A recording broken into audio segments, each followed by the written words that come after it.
Imagine one day you become so sick that you cannot speak. Do you know who you would trust to speak on behalf of you? If yes, have you spoken to that person about the things that are important to you?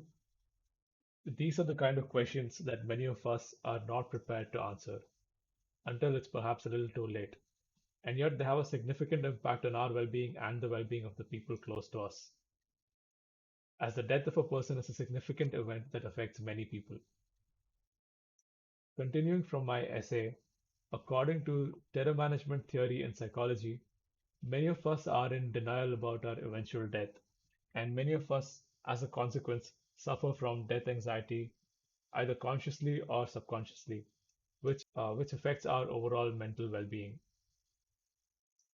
On the other hand, if we have made peace with our mortality, there is still value to be had in planning out our end of life. Hello, I'm Siddharth from India, and this is my admission assignment for the SDSI program. In the following presentation, I'll go through the process of designing a potential service that can treat death anxiety and promote end-of-life planning through a program of counseling sessions, workshops, and methods that use tools like radical acceptance and increasing self-esteem to deal with death anxiety. I'm calling this service the Elephant Talks. Since death is a universal phenomenon for which we do not know a cure, everyone is a potential user of this service. But in the interest of this exercise, I chose the young adult and adult segment of users in the non-clinical population to narrow down the scope. For this segment of users, I've made the assumption that users who are aware of the problem will take the initiative to approach the service, or we as a business would approach stakeholders who are interested in the well-being of the users and propose a model of engagement or a program. For example, employers or a corporate company might be interested in giving this service to their employees for the sake of their well-being.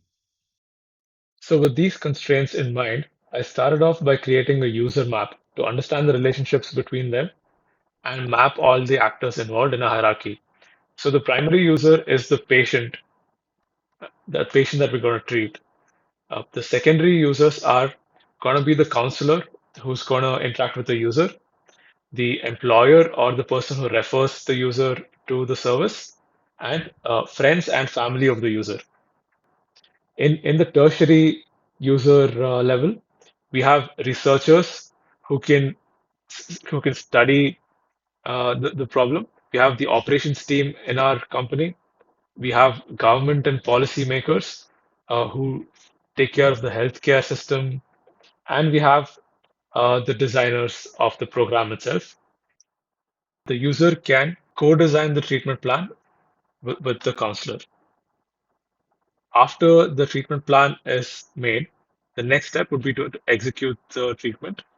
And some of the tools that are going to be followed are the concept of radical acceptance, where the counselor will encourage the user to come to terms with the fact of their mortality. Another technique is to learn the theory behind death anxiety and become more aware of how it affects us.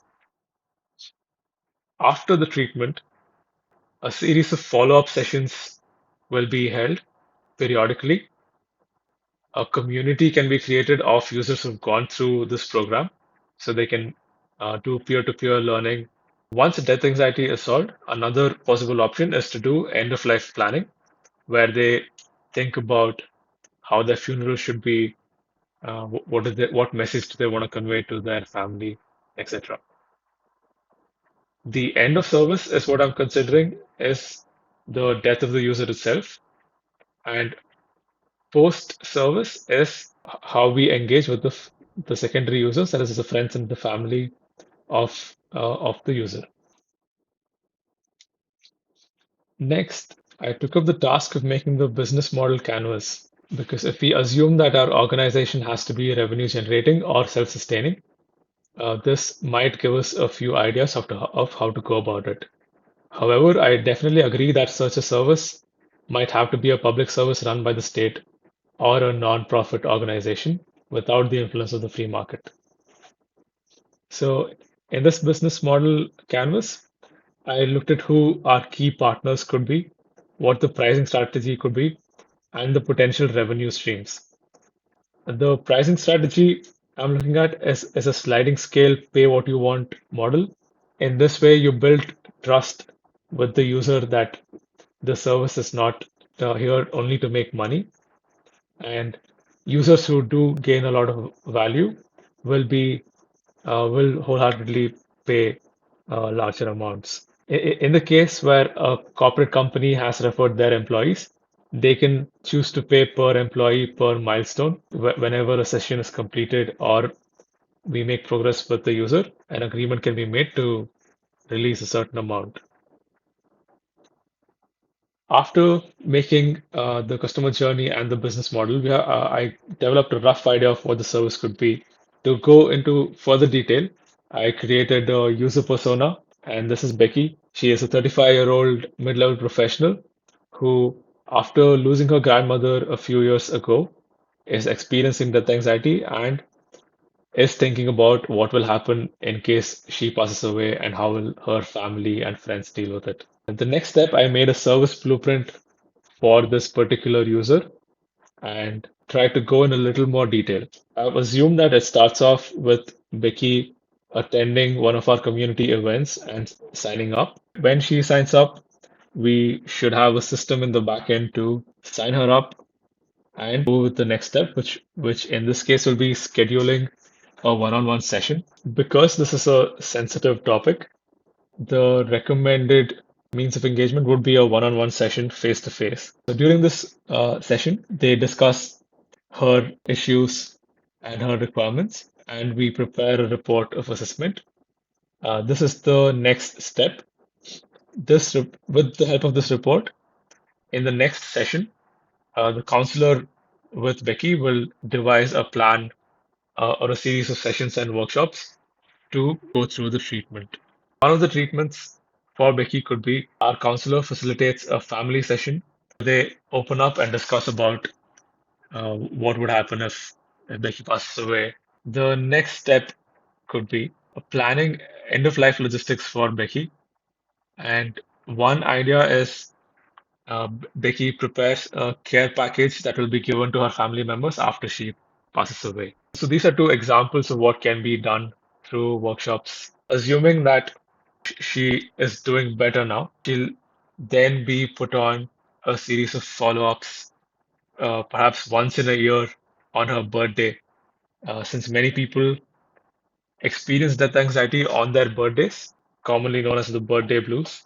So these sessions are follow-up sessions that go on until, unfortunately, one day Becky passes away, and then the care package is distributed to the family, thus completing end of service and the post-service follow-up.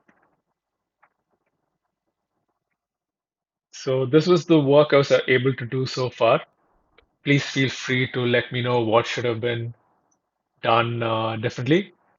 I think the next step would be to talk to subject matter experts like psychologists and maybe try to co-design the service with them. Uh, so I also came up with this logo and named the Elephant Talks. Uh, so the elephant alludes to the topic of death being like the elephant in the room that everyone knows about, but no one wants to talk about. And it can also sort of become a mascot for the service. So that concludes my presentation. Thank you for your time, and thank you for the opportunity. And I'm eagerly awaiting to hear your feedback.